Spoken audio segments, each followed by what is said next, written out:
The Latter Divine Ascent, Step 30, on the joining together of the ultimate trinity of the virtues.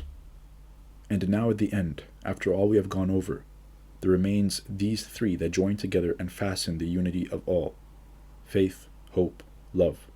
And the greatest of these is love, because God is so named.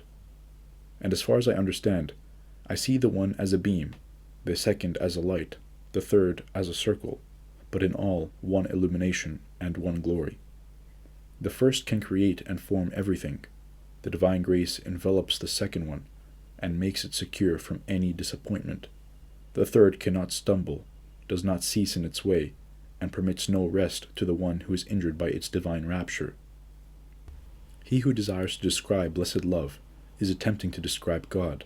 However, it is hazardous to expound on God, and perhaps even dangerous for the careless. The angels know how to discuss love, but even they are only able to do this according to the measure of their enlightenment. God is love, so the one who desires to describe this attempts with dim eyes to weigh the sand in the sea. Love, from its very essence, is the likeness of God. As much as it is possible for humans, in its action, it is intoxication of the soul, and through its unique characteristic, it is a spring of faith, and abyss of long-suffering, and an ocean of loneliness. Love is fundamentally the exile of all opposing thoughts, for love thinks nothing evil. Love, dispassion, and adoption are separated from each other as sons from each other by name, and only by name. In the same way light, fire, and flame join together to form one essence, so it is with love, dispassion, and adoption. As love fades, fear becomes visible, because the one who lacks fear is either full of love or his soul is dead. Nothing is improper about portraying desire, fear, care, zeal, ministry, and love for God in scenes taken from everyday life. Blessed is the one who has achieved such love and longing for God as a raptured lover has for his lover. Blessed is the one who fears the Lord as much as men in a court fear the judge. Blessed is the one who is as eager with sincere zeal as a well-trained servant is to his Lord. Blessed is the one who is as jealous for the virtues as those husbands who keep vigil on account of jealousy over their wives. Blessed is the one who is present in prayer before the Lord, as the servants are present before the king. Blessed is the one who untiringly seeks to please the Lord as others attempt to please men. A mother does not even cleave so strongly to a babe at her breast as will a son of love always cleave to the Lord. The one who sincerely loves always retains in his mind the face of his loved one, and there holds it softly. Such a one has no rest from his intense longing even in sleep, for even then he communicates with his loved one. So also with our body, thus also with our spirit. The one who was wounded by love spoke of himself, "I rest because nature demands it, but my heart is alert in the fullness of my love." You should note, honorable brother, that the buck, the soul, after killing those creatures, longs and faints for the Lord with a flame of love, as if wounded by an arrow. The result of hunger is obscure, but the result of thirst is powerful and clear to everyone, and the result of burning heat. So also the one who longs for God says, "My soul thirsts for God, the powerful and living God." If the countenance of a beloved one visibly and fully alerts us and makes us happy, joyous, and light-hearted, what will the countenance of the Lord do when he makes his unseen presence known in a spotless soul? Be afraid when there is an inner confidence of the soul that ruins impurity, because it was said, "Nail down my flesh in fear of you." And the blessed love devours some, according to the one who declared, "You have raptured our heart. You have raptured our heart." But at times it makes others radiant and cheerful, because it was said, "My heart trusted in him, and I have been assisted. Even my flesh has been restored." Also, when the heart is cheerful, the face is also cheerful. So when the entire man is in a state which is mixed with the love of God, then the outward composure of his body becomes a sort of mirror, showing the glory of the soul. This is how Moses, who had seen God, was glorified.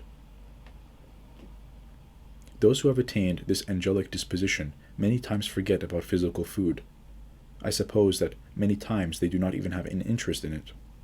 And small wonder, for often another longing displaces the thoughts of food. I suppose that the body of those pure men is not even under the power of illness, because they have been made incorruptible, for they have cleansed the inflammable carnal body in the fire of purity. I suppose that even the food that is put before them they take with no joy, because there is a river underground that feeds the roots of a plant, and their souls have become nourished by heavenly fire. The increase of fear is the beginning of love, but a mature state of purity is a foundation for the knowledge of God. The one who has completely joined his senses to God is mystically guided by him to a knowledge of his words, but lacking this union, it is hard to speak about the things of God.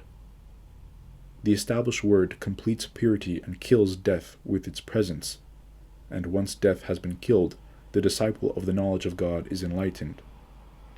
The word of the Lord proceeding from the Father is pure, and will be so forever, but the one who does not fully know God can only postulate about it. Purity forms its disciple into a theologian who is able to understand the doctrine of the Trinity. The one who loves the Lord first loved his brother, because the latter is evidence of the former. He who loves his neighbor cannot put up with gossips, and instead flees from them as fire. The one who declares he loves the Lord, but is upset with his brother, is as one who dreams that he is sprinting. The strength of love is hope, because with it we eagerly wait for the prize of love. Hope is the treasure of unseen wealth. Hope is a wealth of security of the riches waiting for us. It is a repose from works. It is the gateway to love. It is the removal of despair. It is the shape of what is not there. The loss of hope is the dissolution of love. Labor is limited by it. Work requires it. Mercy surrounds it. A monk full of hope is a destroyer of depression. With this weapon, he overcomes it. Encountering the Lord's gift creates hope. The one who is lacking experience resides in doubt. Anger kills hope, because hope does not disappoint, but one who is angry has no beauty. Love supplies prophecy. Love provides miracles. Love is a depth of illumination. Love is a spring of fire, to the degree that it bubbles up and sets a thirsty soul on fire. Love is the disposition of angels. Love is the advancement of eternity. Declare to us the supreme virtue. Where do you feed your flock? Where do you repose at noonday? Instruct us, quench our thirst, lead us, take our hand, because we long to finally soar away to you. Your dominion is over all things, and now you have raptured my soul. I am unable to contain your fire, so I will press forward, glorifying you. You govern the strength of the oceans, and still the surge of its billows, and put it to death. You have abased the proud, the haughty-minded, like an injured man. With the weapon of your strength you have scattered your foes, and you have made your lovers invincible. But I desire to understand how Jacob beheld you set above the ladder. Gratify my longing, declare to me, what is the method of such an ascent? What is the way, what is the commandment that binds together the steps which your lover puts as an ascent in his heart? I long to know the number of those rungs, and the time required for the ascent. He who understands the striving and the vision has informed us of the guides.